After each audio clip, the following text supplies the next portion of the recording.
ഈ വർഷം താമസിച്ച് കണ്ട മറ്റൊരു ചിത്രത്തെക്കുറിച്ചാണ് ഇന്നത്തെ വീഡിയോ. ഈ വർഷത്തെ മികച്ച ഹിന്ദി സിനിമകളിൽ ഒന്നായിട്ട് എടുത്തു പറയേണ്ട ഒരു സിനിമ, സോ റെക്കമെൻഡ് ചെയ്യണമെന്ന് തന്നെ തോന്നി. അപൂർവ സിംഗ് കാർക്കി സംവിധാനം ചെയ്ത് മനോജ് ബാജ്പേയി പ്രധാന വേഷത്തിലെത്തിയ സിർഫ് ഏക് ബന്ദ കാഫി ഹെ.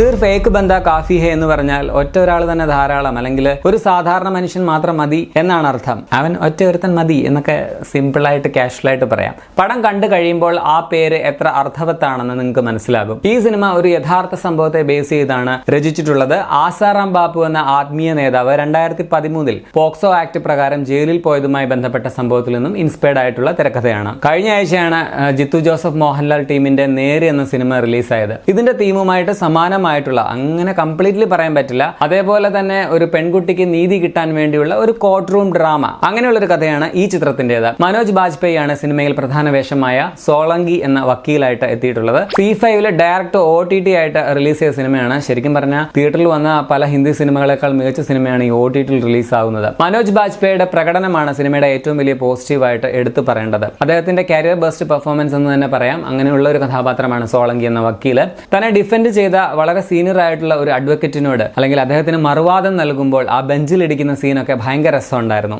അവസാനം രാമായണവുമായിട്ട് ബന്ധപ്പെട്ട് കൊടുത്ത ഒരു മോണോലോഗൊക്കെ വളരെ ഇഫക്റ്റീവ് ആയിട്ട് തന്നെ വന്നു. സാധാരണ ഇങ്ങനെ വില്ലന്മാരൊക്കെ വണ്ടിയിൽ ഫോളോ ചെയ്ത് നായകനെ ഇങ്ങനെ ഓടിക്കുമ്പോൾ, അല്ലെങ്കിൽ അങ്ങനെ ഒരു സിറ്റുവേഷൻ വരുമ്പോഴൊക്കെ മാസ് കാണിക്കുന്ന നായകന് പകരം പേടിക്കുന്ന ഒരു നായകനെയൊക്കെ വളരെ ഡിഫറെന്റ് ആയിട്ടും വളരെ റിയലിസ്റ്റിക് ആയിട്ടും ഭംഗിയായിട്ടും സിനിമയിൽ അവതരിപ്പിച്ചിട്ടുണ്ട്. സിനിമയിലെ നു എന്ന കൗമാരക്കാരി പെൺകുട്ടിയായിട്ട് വന്ന അദ്രിജ സിൻഹയുടെ പ്രകടനവും സിനിമയുടെ മുതൽക്കൂട്ട് തന്നെയാണ്. കാസ്റ്റ് മൊത്തം നല്ല പ്രകടനം തന്നെയാണ് കാഴ്ചവെച്ചിട്ടുള്ളത്. കോർട്ട് റൂമിൽ ഇടയ്ക്ക് ഡ്രാമ കുറച്ച് കൂടിപ്പോയിട്ടുണ്ടോ എന്ന് എനിക്ക് സംശയം തോന്നി. അതുപോലെ ചിലയിടങ്ങളിലൊക്കെ പടം അല്പം ലാഗൊക്കെ ഫീൽ ചെയ്യുന്നുണ്ട്. ഇപ്പം നേരെ എന്ന സിനിമ എടുത്തു നോക്കിയാൽ അത് കോർട്ട് റൂം ഡ്രാമയാണെങ്കിലും അതൊരു സസ്പെൻസ് ത്രില്ലർ അല്ലെങ്കിൽ ഒരു ടെൻഷൻ സിനിമയിൽ ഉടനീളം തന്നെ പ്രേക്ഷകർക്ക് സമ്മാനിക്കുന്നുണ്ട്. ഈ സിനിമ അത്രയ്ക്ക് ടെൻഷനോ ത്രില്ലിങ്ങോ ആയിട്ട് നമുക്ക് ഫീൽ ചെയ്യില്ല. അങ്ങനെ കുറച്ചുകൂടി ത്രില്ലിംഗ് ആക്കി വേണമെങ്കിൽ എടുക്കാവുന്ന ഒരു തിരക്കഥയായിരുന്നു എന്നുള്ള കാര്യവും ഇവിടെ ചേർത്ത് പറയേണ്ടത് തന്നെയാണ്. എനിവേ വളരെ ബ്രില്യൻ്റ് ആയിട്ട് രചിച്ച, പിക്ചറൈസ് ചെയ്ത ഒരു സിനിമ തന്നെയാണ് സിർഫ് ഏക് ബന്ദ കാഫി ഹെ.